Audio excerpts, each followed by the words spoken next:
Sejarah singkat hari lahirnya Pancasila. Proses lahirnya Pancasila dimulai dengan dibentuknya Badan Penyelidik Usaha-Usaha Persiapan Kemerdekaan Indonesia atau dalam bahasa Jepangnya adalah Dokuritsu Junbi Kosakai oleh pemerintah Jepang pada tanggal 29 April 1945 yang diketahui oleh Dr. Raji Manwidyo di Ningrat. Sidang pertama BPUPKI diadakan 29 Mei sampai 1 Juni 1945. Dalam sidang ini ada 3 tokoh yang mengusulkan gagasan konsep dasar negara Indonesia, yakni Muhammad Yamin, Dr. Sutomo, dan Insinyur Soekarno. Ketiga tokoh inilah yang mengusulkan konsep dasar negara Indonesia. Setelah sidang pertama BPUPKI pada tanggal 1 sampai 22 Juni 1945, maka dibentuklah Panitia 9 untuk merumuskan dasar negara dan mengkompromikan konsep dasar negara yang diajukan oleh golongan Islam dan nasionalis.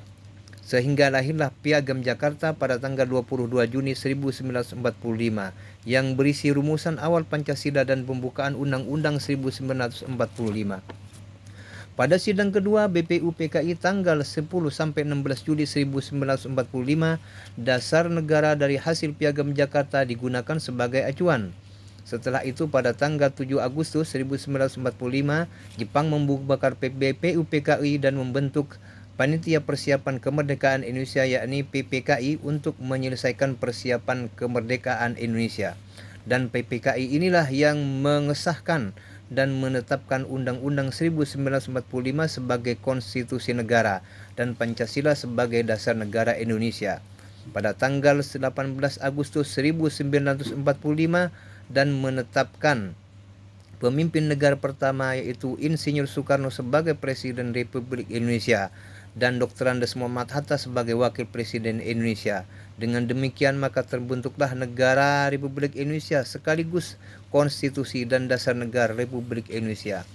Nilai pelajaran yang diambil dari peristiwa tersebut adalah kegigihan dalam memperjuangkan hak bangsa Indonesia untuk merdeka dan berdaulat, serta pemikiran tokoh-tokoh bangsa yang sangat komprehensif dan visioner.